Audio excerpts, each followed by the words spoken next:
Hello, everyone. Thank you for tuning in to the City of Reno Neighborhood Advisory Board Member Training.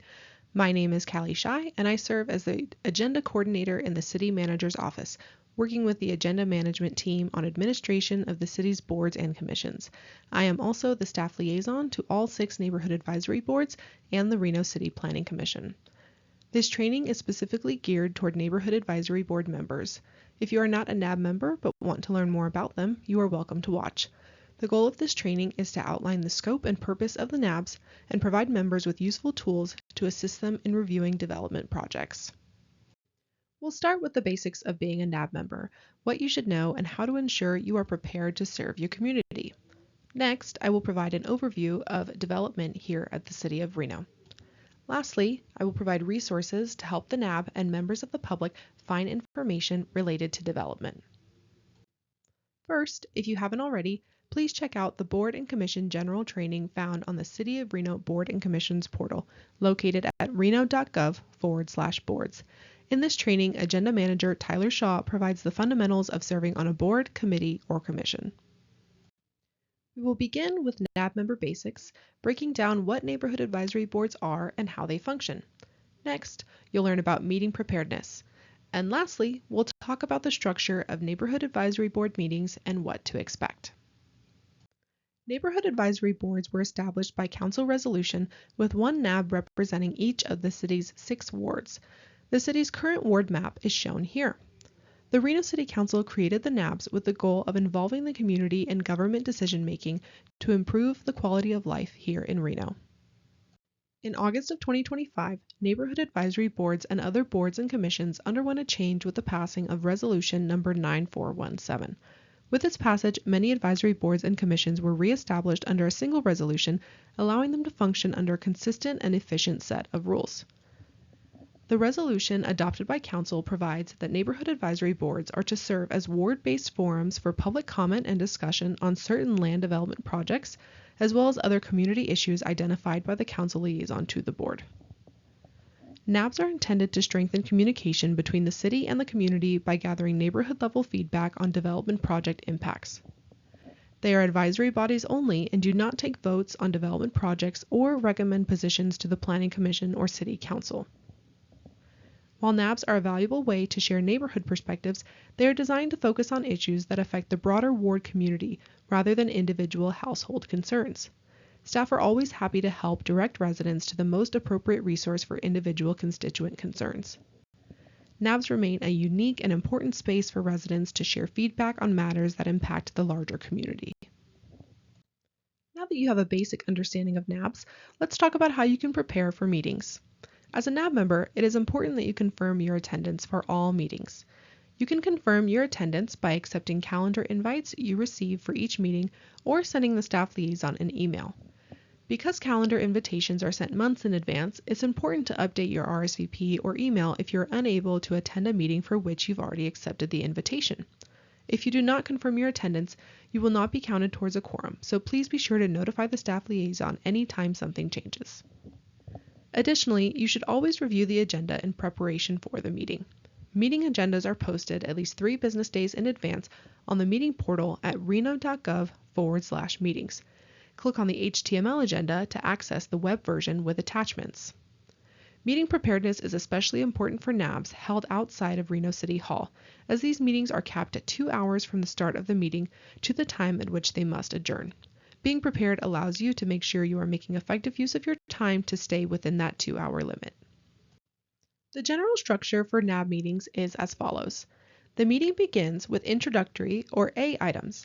This includes roll call, public comment, approval of the agenda and meeting minutes, as well as announcements from the council and staff liaison. The B items are reserved for development project review.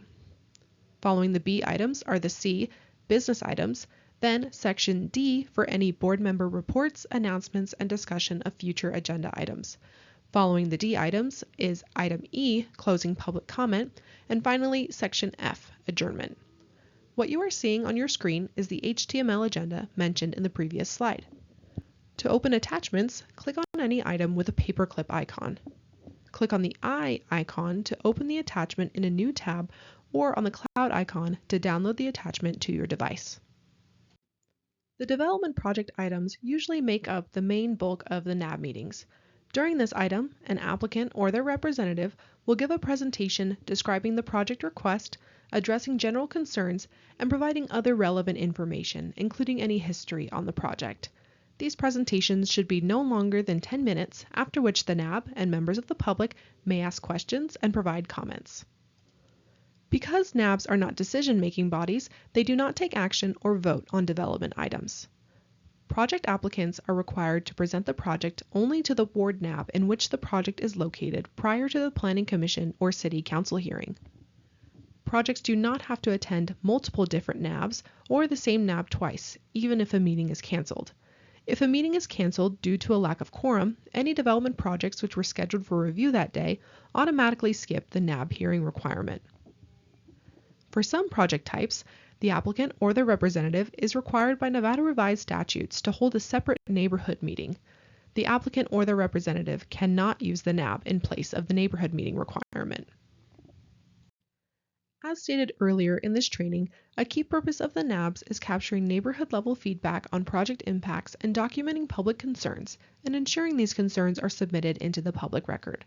There are a few different ways to communicate your feedback and comments to the decision-making planning commissioners and council members. For all development items, you will fill out a project review worksheet. Once filled out, these worksheets will be attached to the administrative records for each project and added to the supporting materials for all public hearings. They will be specifically listed as NAB member comments.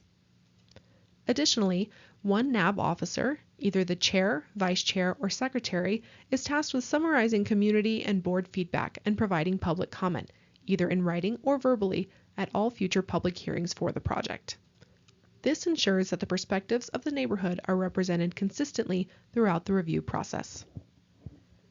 These comments do not need to be formal and could consist of as little as a brief email outlining the comments all the way up to an in-person public comment at a hearing. Additional information about how to provide public comment is included on each project review worksheet. As I mentioned earlier in this training, NABs are not decision-making bodies, so your role in providing public comment is exclusively to provide a summary of the NAB member and public discussion that occurred at the meeting. You are not there to take a formal position. For example, you could say NAB members and members of the public had questions about the traffic mitigation plan of this development. You should not say the NAB recommends you deny this project. The NAB does not have the power to make such a recommendation, and that is not the purpose of your comments to the Planning Commission or City Council. Aside from this specific public comment requirement, all NAB members are welcome to provide public comment at any time. The avenues to submit public comment to the Planning Commission and City Council are outlined on the screen. Coming back to the meeting structure, the next item on the agenda is business items. During this item, the board will receive presentations regarding development and/or community-focused topics. Following business items, board members will have the opportunity to provide reports and announcements and discuss future agenda items. Reports and announcements might include informing the board and members of the public of community events and other updates. Within this item, board members can also suggest topics for future agenda items. Presentations that help members provide feedback on development and/or community-related discussions relevant to the NAB are great candidates for future agenda items. Suggestions for future agenda items should concentrate on topics that affect a large portion of the community. Please note, all agenda items proposed by staff or board members must be approved by the council liaison to the NAB. I wanted to provide some additional information that may be helpful in bringing your community's interests to your NAB. As a NAB member, you are the city's eyes and ears in your respective communities. You know what your community is interested in, and in this role, you have the opportunity to bring topics that matter to the table. There are multiple ways to go about this. To start, you can attend meetings of other city boards and commissions. If you are interested in parks, public art, or historical resources, the City of Reno has various boards, commissions, and committees that discuss these topics. As a NAB member, you are encouraged to attend these board and commission meetings and report on their work at your NAB. Members are also welcome to coordinate with outside organizations to bring guest presentations to the board. If you have attended a presentation that you believe would be beneficial for the NAB, you can initiate communication with that organization and see if they'd be interested in presenting to the NAB. Once you have confirmed their willingness to present, loop in the staff liaison to coordinate with the council member and agendize the item. If you or someone you know has an issue resulting from a one-off circumstance, Reno Direct, the city's non-emergency service center, is a great resource that connects residents with staff to find a solution or ask questions.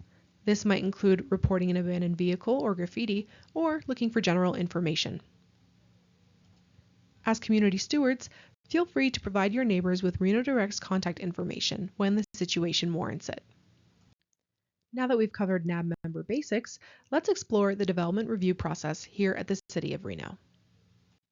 The Development Services Department encompasses everything from planning, building, engineering, and even business licensing, anything related to development in the City of Reno. Much of what the neighborhood advisory boards see has to do with the work of the Planning Division. Planning is governed by the City of Reno's zoning rules, but also broader policies and regulations. At the top of the region's planning policy is the Truckee Meadows Regional Plan. This document is voted on by Reno, Sparks, and Washoe County and deals primarily with land use. The Truckee Meadows Regional Plan is implemented by the Truckee Meadows Regional Planning Agency. Below the regional plan is the Reimagine Reno Master Plan. This document does not include planning standards per se, but rather aspirational goals for our city, guiding where and how the city will grow and develop. Next is the Zoning Code, which outlines standards, rules, and regulations for development. Here at the City of Reno, the Zoning Code is an almost 600-page document recorded in Title 18 of Reno Municipal Code. Below the Zoning Code are thousands of pages of documents including building code, fire code, and drainage code requirements, among many others. Everything done here at the City of Reno has a document directing what shall be done. Given all the rules that must be followed, how do we begin to design a community? When we think about designing a city, it would be great if we had a blank slate, but this is not the case for Reno. We have a built environment and must figure out where to put new development. This includes thinking about where we live and work, where we buy things, go to school and seek help, and also where we go for fun. We also have to think about infrastructure and how our built environment supports our needs. In thinking about new development, we also have to consider potential impacts. When reviewing projects, you might ask, how are these impacts being mitigated? When a new development is planned in your community, you might already be thinking, won't this create noise? Will they be operating at night? How does this affect traffic? City planners try to look at multiple aspects to mitigate impacts. With a drive-through, for example, planners might suggest reconfiguring the building or queuing, or moving the loudspeaker to another side of the building to mitigate traffic and noise impacts. These are impacts you can provide feedback on and ask the applicant about when they attend the NAB. We've talked about development and mitigating impacts, but we're missing a key piece of the puzzle: zoning. Zoning refers to municipal or local laws or regulations governing how real property can and cannot be used in certain areas. In the early 1900s, the industrial movement resulted in an influx of people moving into cities for jobs. This exposed certain environmental problems that caused serious health issues like pollution and non-existent sewer systems. Zoning was created in an effort to solve these problems. Zoning is unique to every jurisdiction, all of which have a separate set of regulations their city must follow. Here at the City of Reno, Development Services reviews new and existing development to ensure compliance with the zoning code. In addition to improving health and safety in populated areas, zoning also serves other purposes. First, zoning sets the framework for how we as a city are going to grow. There are a couple big things that every jurisdiction looks at, but they all grow differently and have different policies outlining how they want to grow. Zoning also helps the community decide where to place certain land uses, like residential or industrial, and also what it looks like when it's built. The zoning code and the city's master plan is designed to help figure out specifically how to grow better as a city. Additionally, we must also consider compatibility of uses and how to mitigate potential impacts, like the ones we discussed a few slides back. The zoning code takes these elements, land use types, design, compatibility, etc., and establishes standards, and it's all regulated by the Development Services Department. With the zoning code, master plan, and broader regional plan, the Development Services Department has lots of tools at their disposal, but how does development actually work? It's important to note that the City of Reno does not seek out or pursue specific businesses. When a contentious project appears on an agenda, you might be thinking as a NAB member or member of the public, why would the city allow this? Know that staff doesn't get to choose who wants to come to Reno. That's for developers to decide. Instead, staff has to provide the rules and regulations and evaluate whether the development complies with them. Let's use a new Walgreens coming to Reno as an example of a new development. The representatives for Walgreens might begin by contacting the planning department with a particular site in mind. In commercial zoning, a Walgreens is allowed. Walgreens will then put together a site plan. Staff will analyze the plan and ask the applicant to show how they conform to the standards outlined in the zoning code. This might include meeting the required parking and building setbacks, or evaluating whether the proposed lighting impacts neighbors. Staff goes section by section, verifying compliance with all standards. If the Walgreens is located next to a single-family subdivision, there's residential adjacency to consider. In the city of Reno, there are additional requirements for developments adjacent to residential zoning. For example, light poles in parking lots adjacent to residential uses can only be 12 feet tall. Planners go through all the intricacies in the zoning code to work with the developer to design the project to meet code. If a project is not required to obtain an entitlement, it goes straight to a building permit. Then they begin building. Inspectors will go out and make sure it is being constructed accordingly. Then the developer will apply for their business license.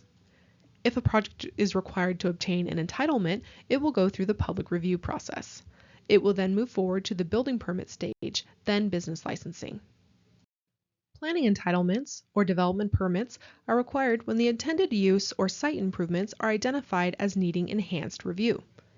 This might include a conditional use permit requirement for operating outside the city's standard hours of operation or any other number of requests. The table of allowed uses shown here, pulled from the zoning code, outlines the uses allowed in each zoning district. We can see that some uses are marked with a C or an M, which means that that use in a particular zoning district may require a conditional use permit or minor conditional use permit, respectively.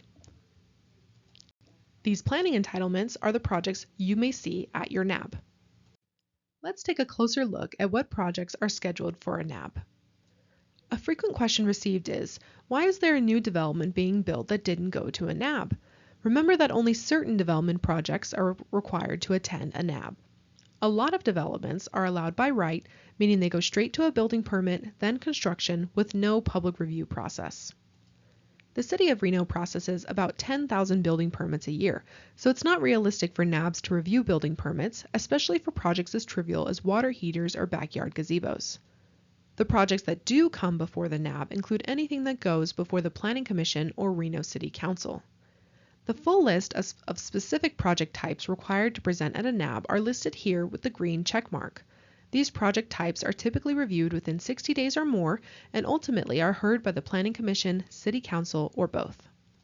There are several projects that require 30-day review. These projects do not go before the NABs because they have to be reviewed with a staff report written within 30 days. For these projects, Development Services does send out a postcard with project information to allow neighbors to submit feedback. With the basics on NABs covered and a broad look at development, we will now dig deeper into the resources available to you and members of the public as development applications are submitted and reviewed. This slide provides a breakdown of the steps of the planning entitlement process and the resources available to find important information. Starting with intake, the Planning Department accepts most applications twice a month on the second and fourth Monday. When an application is submitted, Planning reviews it for initial completeness and either accepts or rejects the project. If accepted, the project is tentatively scheduled for a NAB meeting and hearing, either Planning Commission, City Council, or both. Courtesy notices are mailed to notify neighbors and other affected property owners and let them know of upcoming meetings. During the intake process, members of the public can access project information from the Development Projects newsletter and the Permit portal. Let's take a closer look at the Development Projects newsletter.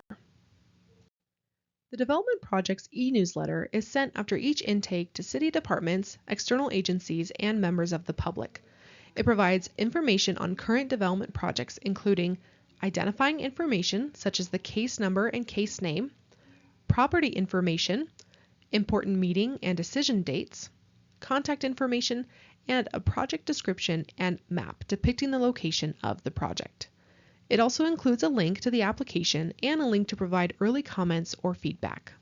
At the bottom of the newsletter, you'll find planning cases scheduled for upcoming City Council and Planning Commission meetings. You can subscribe to any City of Reno e-newsletters from the city's website, reno.gov, using the following path. First, find How Do I, then Sign Up For, then Newsletters. Select Development Projects to be notified about new development project applications. Once accepted, the development project is analyzed by internal city staff and external agencies such as RTC, NDOT, Northern Nevada Public Health, etc. During the review process, the applicant or their representative will present to the NAB and the Planning Department collects public feedback. This includes the project review worksheets completed by NAB members. Oftentimes, the timing of a project varies. You might see a project at the NAB that will be decided in a few weeks or a few days. For this reason, it's important to be prepared to discuss projects and provide feedback. Throughout the review process, documents are uploaded to the permit portal. The One Nevada Regional Portal is the regional licensing and permitting portal serving Reno, Sparks, Washoe, and Douglas County. On this website, anyone can search for business licenses, building permits, code enforcement cases, etc. You can search by address, parcel number, or case number and find project information, records, and contact information. When you search by project number, the first page to come up will be record details, shown here on the top of the screen. By selecting Record Info, you'll be able to open the processing status, shown here on the right, and the attachments, shown on the bottom. Clicking on the file name in blue will automatically download the file to your device. Because there can be lots of files attached to a project, I recommend looking at the document type if you are searching for a specific file. To notify the community about an upcoming meeting, we send out an e-newsletter. The newsletter is distributed 3 business days before the meeting after the meeting agenda is posted. On the newsletter, you will find links to open the agenda and register for the Zoom meeting. This newsletter is the mechanism by which agendas are distributed to board members. As a member, you will be automatically subscribed to this newsletter. This newsletter serves as the perfect reminder to make sure you have confirmed your attendance for the meeting. When you receive the newsletter, take the opportunity to contact your staff liaison and let them know if you will be in attendance. During the review process, the project will be scheduled for a City Council or Planning Commission meeting. A few weeks before the meeting, the Planning Department will work with the applicant or their representative to fulfill legal noticing requirements. This includes mailing legal notices to property owners, the same property owners who received the courtesy notices around project intake. Additionally, the applicant will post a physical notice at the project location. These are the large yellow public notice signs you might have seen around the city. Lastly, an ad is published in the Reno Gazette-Journal. Once again, you can follow project progress and find records on the 1NV portal. Conveniently, the Development Projects newsletter we looked at earlier also lists planning cases scheduled for upcoming City Council and Planning Commission meetings. So, when you see the bi-monthly newsletter, it's a good idea to note the projects planned for upcoming meetings. The last step is the hearing and decision. Just like the NAB agendas, City Council and Planning Commission agendas are distributed through e-newsletters. The meetings are broadcast live on the City of Reno's YouTube page, and the final decision letter is uploaded to the permit portal within 24 to 48 hours. All meeting information for the City Council, Planning Commission, and all other boards and commissions is stored on the public meeting portal at reno.gov/meetings. There, you'll find upcoming and past meetings and the materials associated with them, including agendas, agenda packets, and minutes. Again, I recommend viewing HTML agendas when available as they are very user-friendly. PDF agenda packets can be very large files and may take a while to download. I have included an example of the meeting agenda newsletters for City Council and Planning Commission here. These newsletters are very similar to the NAB newsletter. You can view the agenda, register for the Zoom meeting, and provide public comment. Please note there is one list for the Development Projects newsletter and the Planning Commission Agendas newsletter. If you subscribe to the Development Projects list, you will receive both newsletters. If you want to stay informed on development but don't like receiving emails, you can check out the Land Development Projects page on the City of Reno website. This page includes links to the Development Projects newsletters from the past year. It also provides an updated list of rejected applications and a link to submit project feedback to the Development Services Department. Please use this link to submit early feedback directly to planning. The public comment link provided earlier in the presentation at reno.gov/PC public comment should be used primarily for comments for Planning Commission meetings. The last resource I wanted to provide you with is the City of Reno zoning map. The map outlines ward boundaries, zoning designations, and various overlays in the city, and is a great resource for understanding the zoning in your community and the city as a whole. I recommend all NAB members take a minute or two exploring the map. This map can be found on the City of Reno's GIS map server on the City of Reno website at reno.gov. All of the resources for development information have been consolidated on this slide for your convenience. Please feel free to pause the training and make note of this information. With that, we've covered all the topics on our agenda for this NAB member training. I hope you found this training helpful as you prepare to serve your community. If you have any questions or comments regarding this training, please email nabs@reno.gov.